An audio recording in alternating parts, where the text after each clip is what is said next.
Comunicando espiritualidade. Apoio Cultural Soster Imóveis. Avenida Assis Brasil, 4990, Sala 201. Telefone 3340-8143, Porto Alegre. Comunicando espiritualidade. O nosso programa de cada domingo, onde trazemos para os senhores e para as senhoras temas para debate.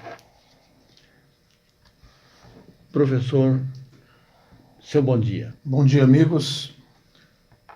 Quero lembrar a frase de Buda, que dizia: o que somos é consequência do que pensamos. Doutor Marcos. Bom dia, professor Limar. Bom dia, professor Zambuja. Bom dia, nossos queridos telespectadores. Eu trago uma frase de saudação de Aristóteles, nosso filósofo querido. O sábio nunca diz tudo o que pensa, mas pensa sempre tudo o que diz. Nós vamos hoje trabalhar com um tema extraordinário, meus irmãos, minhas irmãs. Responsabilidade do professor e do doutor, que vão nos esclarecer e nos ensinar. O pensamento é a vontade, segundo Ernesto Bozano, 1862-1943. São forças plásticas e organizadoras da natureza, elaboradas pela mente do espírito. Portanto, não é função do cérebro que executa os comandos da mente. Daí, os alquimistas e magos, que tinham controle sobre os pensamentos, saberem impregnar objetos, amuletos, de forças magnéticas e, por força do magnetismo pessoal, influenciar comportamentos próprios e das pessoas, mantidas sob influência. Nesse sentido, a vontade exerce função controladora das emissões mentais e é a gerente esclarecida e vigilante, governando todos os setores da ação mental. Professor Limar, como podemos conceituar pensamento? A palavra pensamento, etimologicamente pensar, deriva da expressão latina pensare, que significa pesar. Portanto, pensar significa avaliar o peso de alguma coisa, etimologicamente, muito bem. Para a ciência, pensamento é uma energia que ainda não foi detectada. Seria um mecanismo de geração de ondas eletromagnéticas que são geradas no cérebro e distribuídas ao longo do nosso corpo. E por aí vão as conceituações da ciência. Segundo a doutrina dos espíritos, na questão 89 do Livro dos Espíritos, os espíritos gastam algum tempo para percorrerem o espaço? Sim, respondem os próprios espíritos, mas fazem-no com a rapidez do pensamento. Bem, é um tempo, é alguma coisa, mas é muito rápido, muito rápido. E na letra A, dentro dessa mesma questão, está formulada a seguinte pergunta: o pensamento não é a própria alma que se transporta? Quando o pensamento está em alguma parte, a alma também aí está. Pois que é a alma quem pensa. O pensamento é um atributo. Vamos ficar com essa ideia. Pensamento é um atributo da alma. Não é a alma. Nós temos que observar esses detalhes que são de muito grande importância. Então, para os espíritas, o pensamento é uma energia proveniente do espírito que é capaz de manipular uma série de outras energias, estruturas ou conteúdos. Vale lembrar, por exemplo, René Descartes, 1596, desculpa, a 1650. E ele dizia que a única certeza que ele tinha, ele faz toda uma desconstrução das certezas, não é, que existiam, e a única certeza que ele tinha era: penso, logo existo, que a capacidade de pensar consubstanciava, confirmava, corroborava a sua existência. Então ele dizia que a essência do homem é pensar. Para ele, a essência do homem é pensar. Então, ele dizia: sou uma coisa que pensa, que duvida, que afirma, que nega, que conhece poucas coisas, que ignora muitas outras coisas, que ama, que odeia, que quer e não quer, que também imagina e que sente. Agora, é interessante a gente observar, já lá em Miramês, a seguinte afirmação: o pensamento é uma emissão mental. É uma propriedade elástica do espírito e seus poderes ultrapassam as pálidas deduções dos homens. E aí ele diz assim: o espírito é uma chama divina. O espírito é uma chama divina, consciente. E o pensamento é um atributo. Olha lá a questão 89. Estão vendo de novo? O pensamento é um atributo do espírito. E ele está usando exatamente essa afirmação, cuja força pode levá-lo aonde quer que seja, desde que tenha condições para tais viagens. O universo é uma casa grande, mas nem todos os espíritos podem andar nos departamentos desta casa de Deus. Esta é a nossa resposta, professor, a essa questão. Pensamento, professor. Doutor, o que é o pensamento? Acredito que o pensamento seja a forma de como nós processamos as informações que nos vêm, né, que nos entram através das palavras, através daquilo que a gente vê, dos acontecimentos que nós vemos com a visão, por óbvio. E sempre quando se estuda o pensamento, me vem a palavra com P também, prudência. Né? Nós devemos, e também aquilo que é repetido sempre pelos nossos amigos espirituais, que é o orai e vigiai, porque nós acabamos por nos lembrar da questão 459 lá do Livro dos Espíritos, né, onde Kardec pergunta se os espíritos podem influir nas nossas decisões. E Kardec e os espíritos respondem que não só isso, mas também muitas vezes os espíritos é que nos dirigem. E os espíritos, eles só podem nos dirigir quando nós permitimos.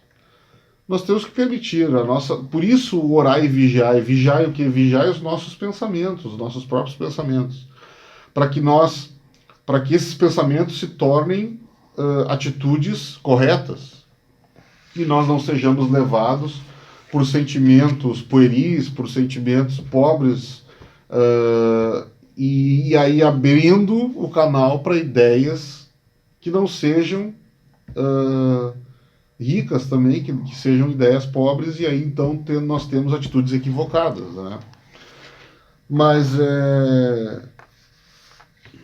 o pensamento, conforme o professor Niemeyer vinha dizendo, o pensamento dos espíritos puros, os espíritos desencarnados puros, eles são capazes de verdadeiras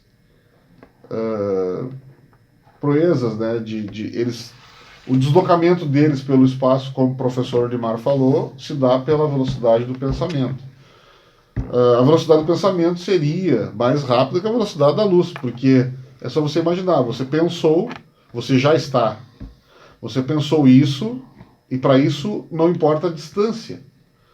Se nós estivermos tratando do universo, onde se mede por anos-luz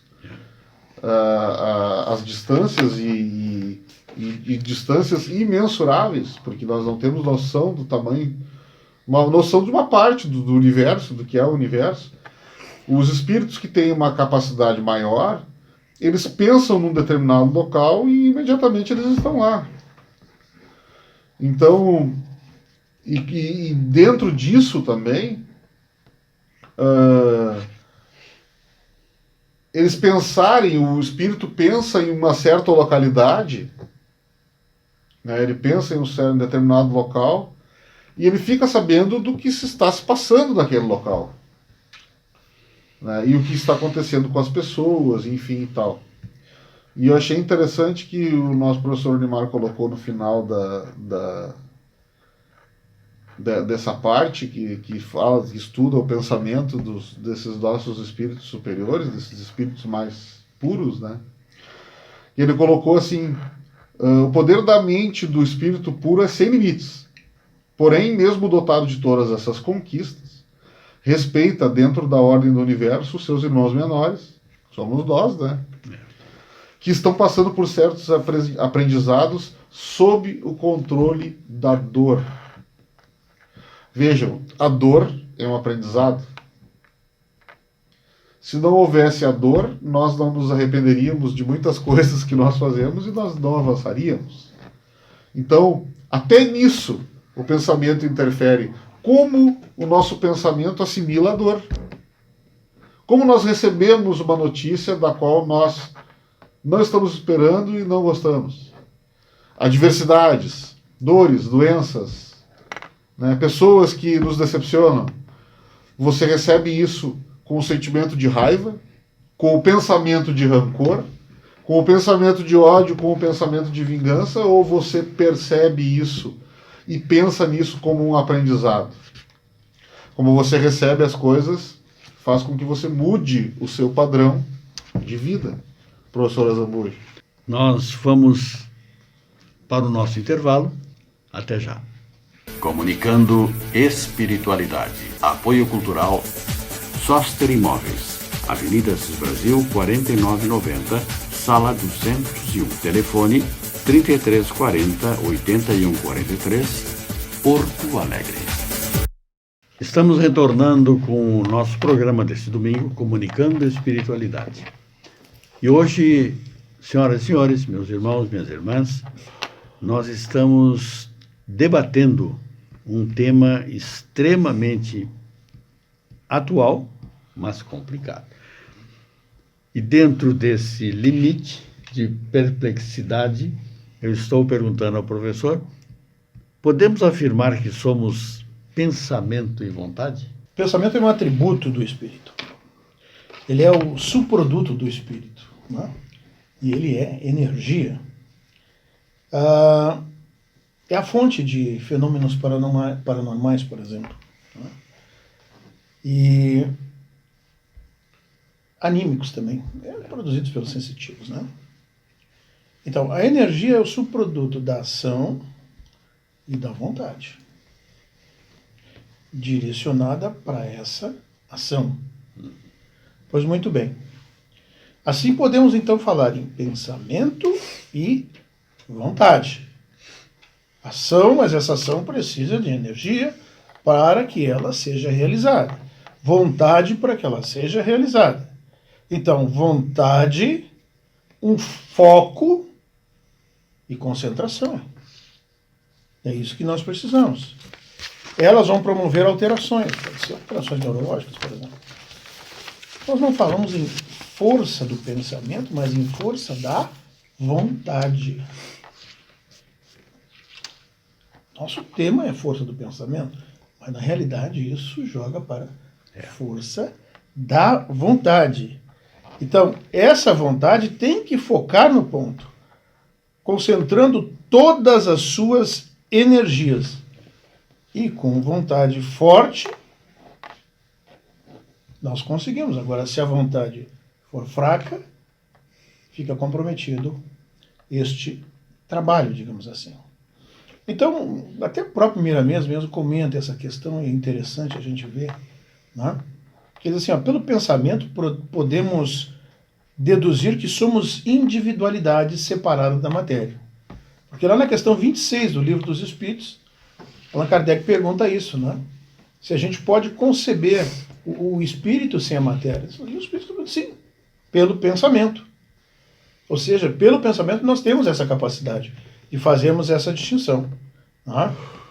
Porém, no caso do espírito encarnado, aí já temos o espírito unido à matéria, é forçoso compreender a necessidade da alma progredir, a necessidade da evolução, que é de fundamental importância, e fazer com que a matéria avance com o progresso, desfazendo-se dessa sua própria letargia, né? Porque a matéria realmente ela pesa, ela atrapalha, né? Ela dificulta, ela cria uma série de obstáculos que nós precisamos superar. Então, quando falamos em pensamento e vontade, é importante que nós entendamos que é preciso muita força de vontade para a gente realizar pelo pensamento aquilo que nós desejamos fazer. Doutor Marcos, podemos afirmar que o homem se mostra por seus pensamentos? Com certeza. Isso ainda a ver com aquilo que eu havia dito antes, a questão da prudência, né? Porque o homem que pensa, ele reflete, inclusive ainda fazendo o gancho com a frase inicial de Aristóteles, né, do sábio. E aquele que lança a palavra ao vento sem refletir, sofre as consequências. Depois a nossa consciência, né, ela vem para nos alertar que nós erramos. E nós temos hoje em dia uma consciência virtual, que pouca gente sabe, e poucas pessoas falam disso, professor. Nós temos uma consciência virtual para aqueles que têm Facebook. Nas redes sociais lá, né, no Facebook tem as lembranças. E o Facebook nos lembra daquilo que nós escrevemos em 2011, 2012, 2013. E aí a gente abre ali, a gente olha e comenta assim, mas eu não acredito que eu escrevi isso. Eu devia estar fora de mim. Eu perdi a cabeça. Como é que eu postei um negócio desses na internet? Todo mundo viu. Essa é a consciência virtual. O Facebook tem essa ferramenta que não deixa de ser uma consciência virtual. Então, assim, é necessário puxar, então, novamente essa questão da questão 459, lá do Livro dos Espíritos, onde os espíritos próprios nos alertam que, na maioria das vezes, eles é que nos guiam. Então, assim, a quem nós vamos dar ouvido? Né? De nós pensar quantas ações, quantas palavras, quantas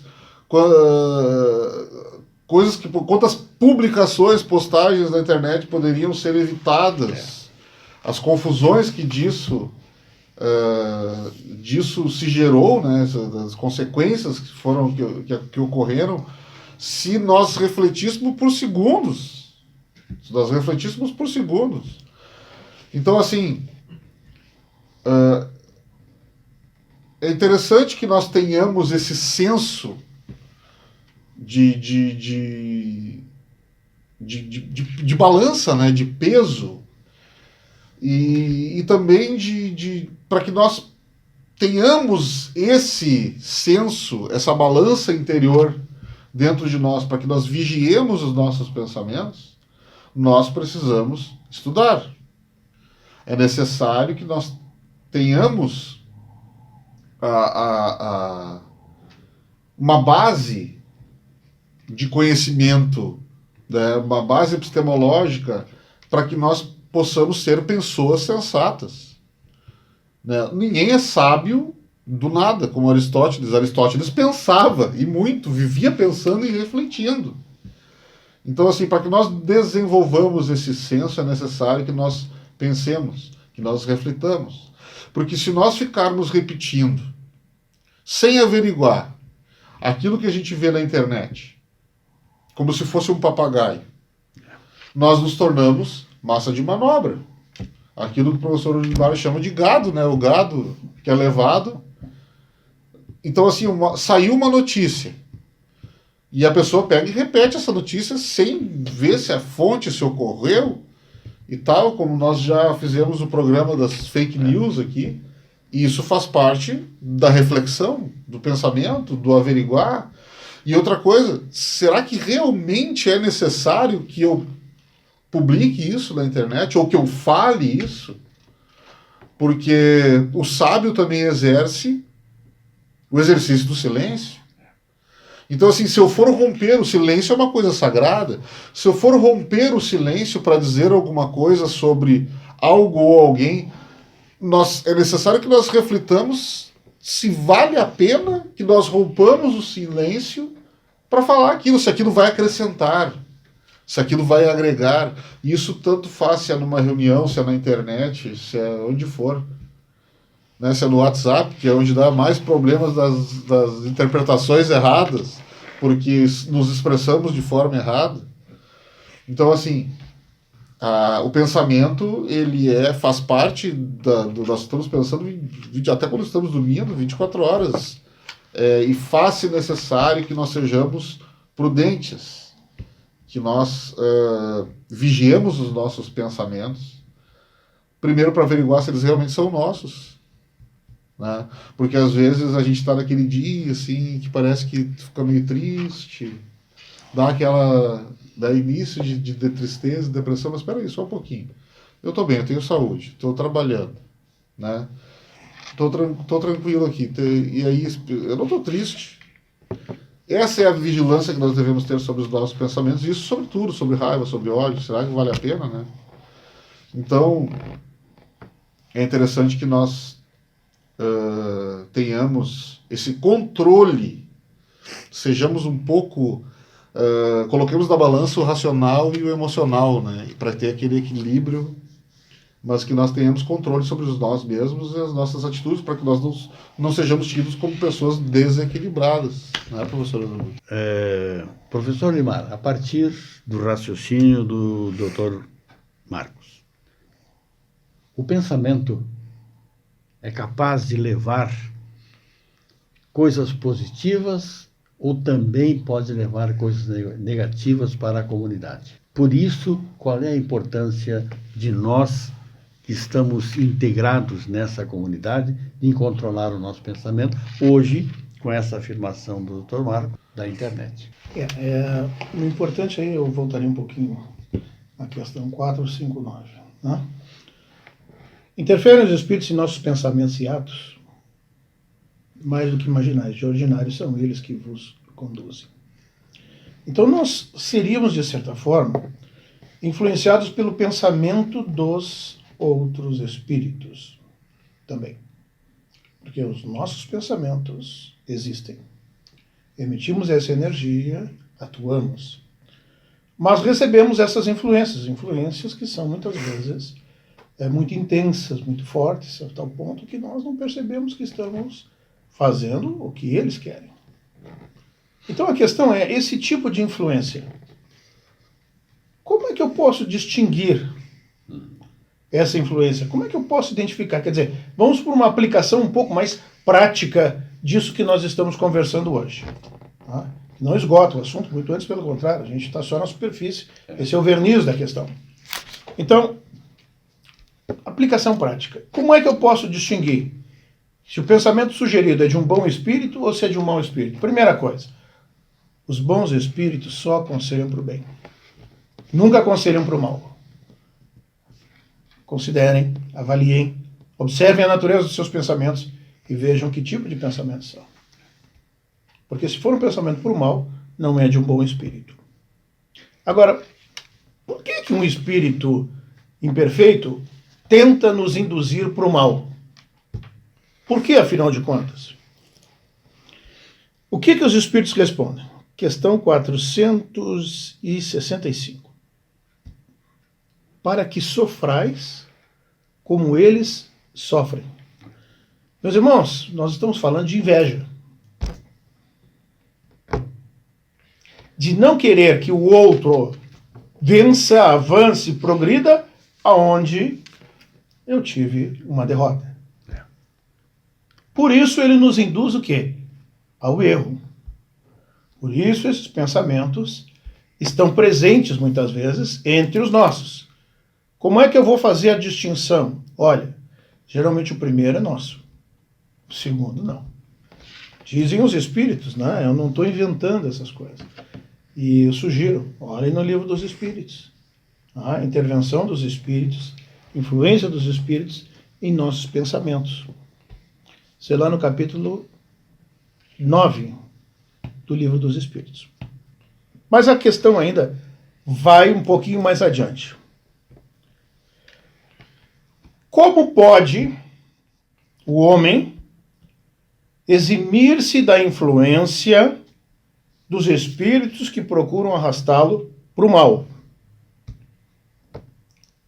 Porque a gente está vendo que existe isso. Como é que eu posso fazer para me ver livre dessa influência? Pode, e ele consegue, ele tem condições de fazer isso, pode se eximir dessa influência, porque esses espíritos só se apegam aos que pelos seus desejos o chamam.